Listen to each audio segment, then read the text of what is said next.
Eu vou ficar de pé aqui e me sinto mais confortável assim.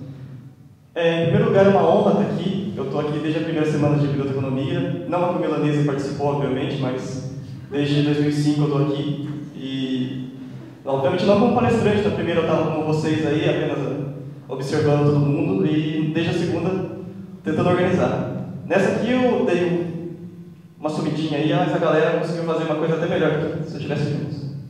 Meu nome é Abraão, para quem não conhece, né? E eu vou falar um pouco sobre a experiência da Rede Brasil de Bibliotecas Comunitárias, que foi uma coisa que eu caí meio do nada, assim, no ano passado. E vou explicar melhor agora. Em primeiro lugar, eu vou falar que eu vou falar é bom. A minha palestra, ela vem de uma perspectiva meio utópica, assim. Então, eu acredito que a literatura, a leitura, elas possam fazer algo a mais do que simplesmente transmitir informação e conhecimento para as pessoas, assim, mas agir no social, realmente. Então, eu abro com uma pesquisa recente aí da PUC. A criação poética faz resplandecer no horizonte das periferias o movimento pelos desejos subjetivos e coletivos de uma população cerceada pela ausência de cidadania. Desejos esses que articulam uma saudável inquietação cultural em meio ao vazio imaginativo, o individualismo, a alienação e a efemeridade. Então, um pouco o que o Robson disse. A literatura serve para a gente escapar um pouco também. Fala mais alto? Tá bom? Mais baixo? E essa perspectiva que eu tenho em mente, assim, quando eu trabalho em bibliotecas comunitárias. O que é uma biblioteca comunitária? Geralmente são espaços que não são formados por pessoas que não fazem biblioteconomia, e isso a gente tem observado junto à nossa rede, de 500 membros, talvez 30 sejam alunos e tenham essa iniciativa. Aqui no caso eu vou mostrar o Marco, que ele fez a borracha biblioteca. Se você já acha a biblioteca complicada, tem muita coisa pior assim, pelo Brasil, principalmente na questão de bibliotecas comunitárias. Então, o pai dele tinha uma loja de pneus, lá, consertava, tá? Com 22 anos ele quis montar uma biblioteca. Conseguiu os livros com a Biblioteca Pública Municipal, e hoje, passaram-se aí alguns anos, ele já conseguiu transformar essa biblioteca num instituto cultural, e tem várias outras funções também, além da biblioteca em si. Um dos bons exemplos. Ganhou o prêmio Viva Leitura, já, do Ministério da Cultura. Além de ser planejado geralmente por não bibliotecários, eles são espaços que se caracterizam realmente por ser comunitários. Então, eles ligam para acolhimento e convivência. É a questão da desacralização do livro, assim. O que importa ali é a convivência mais do que qualquer outra coisa. Então, não tem esse negócio de prazo, esse tipo de coisa tão forte como nas bibliotecas públicas. Aqui, uma fotinha bem, não vai dar para ver direito, mas o que aconteceu ali na Biblioteca Comunitária Solano Trindade, que é um dos principais membros da RBPC, inclusive. Há muito tempo, a comunidade não tinha como fazer o São João, porque é um lugar violento lá, enfim, o pessoal tinha medo. Então, eles pegaram o espaço da biblioteca e transformaram aquilo lá num arraial. Várias pessoas fizeram comidinhas, até movimentou a economia local, de certa forma. Quadro geral no Brasil. Não existe uma pesquisa oficial sobre o tema ainda. Existe esse levantamento da professora Elisa Machado, que ela acabou em 2008, que ela usou principalmente jornais. Ela identificou 350 experiências de bibliotecas comunitárias no Brasil. Essas, 70% em zonas rurais ou pequenos municípios. E as que estavam nas zonas urbanas, que eram a minoria, geralmente são em áreas periféricas, obviamente. E daí o que ela achou? Professores, pedreiros, açougueiros, catadores de lixo, fazendeiros, bibliotecários. Os cidadãos comuns são os mais variados possíveis, assim. E com relação aos grupos de jovens, muitos do que participavam de outras atividades culturais, principalmente grupos do hip hop. Aqui em São Paulo, por exemplo, na Biblioteca Comunitária Solano Trindade, cidade de Tiradentes, é o que você observa. E ONGs. Essa associação Vagalume, ela é uma das principais áreas de bibliotecas comunitárias do Brasil, e ela tem um projeto junto à Amazônia. Então, a ONG em si é aqui, mas as bibliotecas são lá. O Instituto é Cultura também, e o MST também tem alguns projetos de bibliotecas comunitárias. Não sei se vai dar para ver bem aqui, mas enfim. Não é bem uma biblioteca, como vocês podem ver a primeiro caso ali, né? É mais um depósito de livros, mas enfim, foi tido como biblioteca comunitária, e esse cara ganha muito dinheiro, inclusive do BNDES. O segundo exemplo é do professor Geraldo Prado, que faz parte da nossa rede.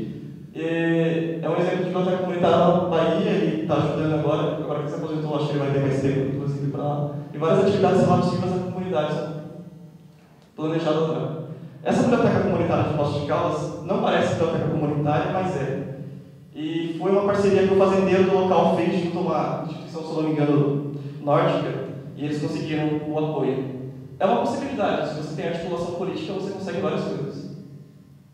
Qual é o quadro de políticas hoje das bibliotecas comunitárias? O Ministério da Cultura tem lançado vários editais descentralizados, então eles são realizados junto aos estados ou às cidades, principalmente grandes cidades. E em breve, pelo menos, eles prometeram um nacional, no qual a gente vai ajudar mais à frente. Então, vou mostrar. E também tem a formação dos agentes de leitura, que é feita em conjunto com o Unesco. O que é esse programa? Alguns jovens, eles recebem, pode considerar uma micharia, vai, R$350 por mês, e eles têm que estimular a leitura junto a 25 famílias da comunidade onde eles se inserem. Já está rolando os treinamentos, tem cidades como São Bernardo do Campo que já tem gente pronta. Como é ano eleitoral, isso vai começar em 2011, mas já é política implementada. E, indiretamente, está rolando um curso online do projeto Mais Livro, Mais Leitura, desculpa. Que o que está acontecendo agora? Vários planos de leitura estão sendo estimulados localmente, principalmente no Nordeste, pelo que eu tenho observado nos últimos tempos. Então, esse é um curso online que o Ministério disponibilizou. Às vezes, alguns articuladores de bibliotecas comunitárias vão participar. No nível municipal, não existe nenhum projeto, talvez em Recife, mas tão denso quanto o Ministério da Cultura. Assim. Em Caxias do Sul, eles têm um programa permanente de estímulo à leitura, que além de mexer com biblioteca comunitária, mexe com escolar, várias outras coisas. Feira de livro, eu acho que é um dos melhores exemplos do Brasil, vale a pena ser conhecido. E Recife tem uma rede de bibliotecas comunitárias própria. Eu tive a oportunidade de participar de um seminário lá há cerca de um mês, e é um pessoal que tem uma articulação política muito forte, assim. Estou falando alto, desculpa. O que eu posso falar sobre isso? Já faz acho que mais de 10 anos que eles têm bibliotecas lá, e num determinado momento eles se decidiram se reunir junto com o Instituto CIA. Então eles oferecem o dinheiro para questões de reunião, então toda uma questão de gestão participativa naquele local também. É muito interessante o projeto de lá. E agora eles estão construindo um plano municipal de leitura e também vão aumentar o número de bibliotecas públicas, junto com o programa do Ministério da Cultura. É um lugar a ser observado nesse sítio agora, então. E aqui na Grande São Paulo, o Galeno Amorim, essa semana, disse que foi aprovado junto ao PRONASSE, que é o Programa Nacional de Segurança com Cidadania, um projeto mais ou menos na base daquele da Unesco. Só que aqui é mais miserável ainda, digamos. Os jovens vão ganhar R$150 para trabalhar, e eu não vi bem os detalhes do programa.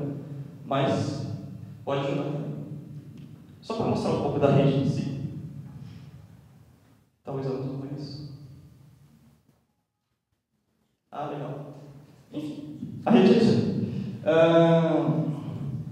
Aqui do lado a gente coloca as fotos, os eventos, não necessariamente eventos, mas às vezes abre um edital para uma biblioteca em Alagoas. Então a gente faz a divulgação por aqui e vai para todos os membros. Então o cara não precisa verificar na página, por exemplo. As últimas atividades ficam do lado também. E no centro ficam os tópicos de discussão, que é o grosso da RBMC, né? A discussão conjunta. Os membros mais recentes e vídeos que as bibliotecas comunitárias têm sobre isso. Geralmente são da mídia. Como surgiu? Ano passado, em novembro, teve a Semana Internacional de Bibliotecas Públicas e Comunitárias. Na verdade, não foi esse o nome, não. E aconteceu lá na PUC. O que a gente percebeu no fim do evento? Não teve discussão sobre bibliotecas comunitárias como deveria ter. Então, a gente falou, vamos criar algum espaço de discussão. O meu domínio de tecnologia não é muito grande, assim. E com relação à rede social, o máximo que eu fui foi ser moderador do KBR, que já é uma experiência bem traumatizante, assim. Mas eu lembrei do trabalho do Milanese de trabalhar com o Ninho e eu falei, vamos tentar. Então a gente escolheu porque era gratuito. Hoje também não é gratuito, mas aí apareceu o Benício, amigão, e deu dinheiro pra gente. Aliás, obrigado, Alexandre. Propaganda. Aqui é o início da rede, o Tadashi está ali, é a igreja japonesa, e foi mais ou menos com esse núcleo aí que a gente começou. Alguns não participaram tanto, outros mais, enfim. O professor Elisa, o Tadashi, o Jailton, estava aí também, a Eli também, está aqui. E o que está acontecendo hoje? No Rio, principalmente, o pessoal que trabalha junto com a gente no começo está indo junto às bibliotecas comunitárias, ajudando a dar aula, por exemplo, para o Enem, esse tipo de coisa. O Jailton está fazendo o TCC dele sobre o assunto, o Rodolfo também. Eu só não fui para essa área porque eu já tinha me pré-programado para a IBET. Aliás, IBET, se você estiver vendo, eu vou acabar esse ano. Eu acho. Quais são os objetivos nossos? Primeiro, a questão do aperfeiçoamento técnico de quem vai na rede. Então, a discussão sobre princípios básicos da gestão de serviços e atividades de bibliotecas comunitárias. Questão como classificar os livros, a sustentabilidade das bibliotecas, como é que eu faço uma articulação com o governo, esse tipo de coisa. Compartilhar práticas e eventos realizados nos locais. Tanto como divulgação como estímulo. A pessoa vê o que está ali, que está sendo comentado, a pessoa realmente vai querer fazer melhor e mais. Estabelecimento de vínculos entre agentes e esferas envolvidas nesse processo. Agente, academia, ele, sociedade civil, e eventualmente a gente tem alguns membros de programas governamentais que até discutem ali. Eles não vão como o órgão em si, vão como pessoas. Porque você está numa rede social ali, e se você se identifica como pessoa, você é aquilo. Enfim. Estabelecimento, já falei, e estimular a participação da sociedade no processo de construção de políticas públicas de qualidade para a área de biblioteca no Brasil. Isso é um pouco além do conceito de política que a gente tem hoje, que é essa participação em 4 anos. O que a gente quer, a rede é um instrumento, não vai ser tudo aqui, que a gente vai querer colocar para as bibliotecas comunitárias a ser discutido aqui. A gente quer colocar a rede como um apoio para acontecer encontros, eventos presenciais. É mais ou menos isso. E daí sim a gente vai montar a cidadania. Então, a gente monitora a rede pelo Google Analytics, no momento que existe esse tipo de controle. O que a gente vê aqui? Dá para verificar que é bem no litoral que utiliza a rede, mas isso é uma característica da ocupação socioespacial brasileira, não é só a gente. Principalmente o Rio de Janeiro e São Paulo utilizam, porque o local onde tem biblioteca comunitária muito que utiliza o Rio de Janeiro, e aqui em São Paulo, eu acho que talvez um dos meus acessos mesmo, talvez até por uma questão acadêmica. E outros locais, principalmente capitais, onde já tem desenvolvido um projeto de leitura, por exemplo, o Juazeiro do Norte tem, Recife, a rede de bibliotecas comunitárias, Salvador também tem uma rede de bibliotecas comunitárias, um Instituto CIA, Fortaleza, Belo Horizonte também tem uma rede. Geralmente capitais, então, as principais cidades de acesso são as capitais. Manaus, por exemplo, que está aí uma das últimas, a gente conseguiu até a construção de um evento próprio em Manaus, graças à criação da rede. Foi o primeiro local onde a gente conseguiu isso, graças à Universidade de lá também, federal. O número de visitas, até hoje a gente teve quase 12 mil visitas nesse menos de um ano aí, com um tempo médio de visitação de 4 minutos, que foi diminuindo aí, mas a gente tem a tendência de aumentar, assim como as visitas. Então, uma média de visitas de quase 40 visitas por dia. Os conteúdos mais acessados da RBPC. Os fóruns tiveram mais de 7.500 acessos. Os membros, eles conversam muito entre si. Eu tenho uma entrada de RSS também para essa entrada de conversa entre membros. Na verdade, só eu tenho. Ninguém vai querer ficar vendo tudo isso também. E daí dá para verificar os temas que estão sendo melhor discutidos, esse tipo de coisa, para eu saber como orientar as atividades na rede. Operações administrativas, que são os próprios usuários que fazem, tem como customizar páginas, esse tipo de coisa, o pessoal faz muito. Recursos audiovisuais, tem mais de uma centena de fotos, mais de 2 dezenas de vídeos lá. E os eventos em si, que tem um acesso bem esporádico, que acontece num espaço curto de tempo. Principais fontes de entrada. O site é complicado, o link tem 5.000 acessos, e a busca pelo Google é quase a mesma coisa. Então, quando a gente fez a rede, eu não estava num momento bom também para criatividade, assim. Coloquei RBB, conexões, e foi. Mas o pessoal já entendeu. E-mail também, e outros blogs, principalmente Bibliotecários Sem Fronteiras, que a gente entra lá. O que eu fiz para melhorar a comunicação com os membros? Principalmente quando eu vejo uma menina bonitinha. Eu tenho esse perfil aí, onde eu pergunto se você participa de alguma biblioteca comunitária, se é estudante de ensino médio ou superior, e nesse caso, que curso faz, assim como a idade e no que a RBPC pode ajudar. A partir de tudo isso, eu verifico na rede qual o conteúdo que eu posso já repassar para essa pessoa.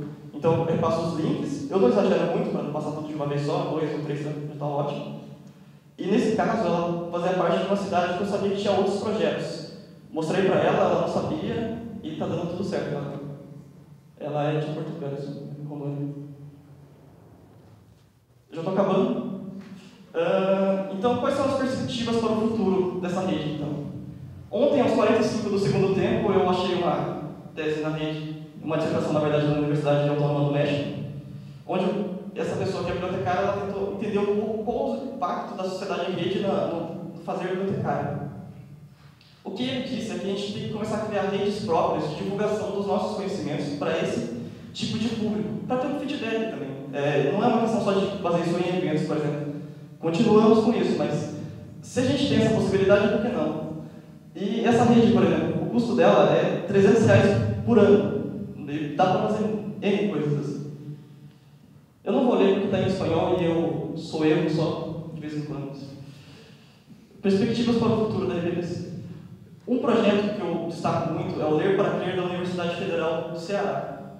O que eles fazem lá é diferente daqui. Não é mexer com rede social em si, mas é ir diretamente em municípios perto ali da universidade e ajudar no fomento de criação de bibliotecas comunitárias e também na questão da gestão participativa, que é uma coisa que as bibliotecas comunitárias têm mais bem desenvolvido, digamos, talvez, que as bibliotecas públicas. O professor Valdomiro fez um artigo sobre isso há pouco tempo, para quem quiser ver também. E eles contam com o auxílio da Pró-Reitoria de Cultura e Extensão lá também. Aqui a gente tem um bolsista, só que é para a rede social em si. A extensão desse projeto, por exemplo, para esse tipo de coisa, seria muito bom. A professora Lúcia tem um projeto semelhante. Tem que pegar mais detalhes.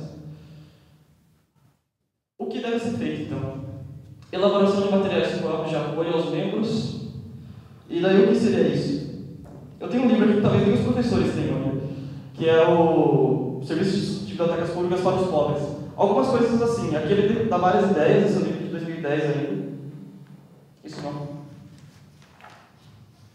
E aqui é um folheto para a criação de bibliotecas comunitárias autogeridas. Tem tudo o básico para uma biblioteca comunitária começar a funcionar. Foi um pessoal lá do Rio de Minas Gerais que fez. Esse tipo de material próprio que a gente pode elaborar para eles sem problema nenhum nas disciplinas mesmo que a gente faz. E repassar para eles continuamente. Análise contínua da RBPC, no Google Analytics, né, deve ser continuada. Visitas aos locais, porque não é uma questão de só de você falar, eu fiz uma rede social, eu sou revolucionário. Não é isso. Você tem que ir conhecer as pessoas. Eu fui na Cooperifa há algum tempo atrás, aí já consegui falar com o Sérgio Vaz, e falei com o pessoal lá que está tentando fazer um cineclube, vamos ver se coloca a Leal no meio aí também, para continuar esse programa. E no segundo momento, assim que a gente tiver essa consolidação de baixo para cima, que é essencial esse começo, eu acho que a parceria com o MINC, a Unesco, e mesmo a FAPESP, que tem um programa de políticas públicas, de mapeamento de políticas públicas, por exemplo, tem um edital para abril de 2010, 2011. Dá para a gente pensar em algo até lá.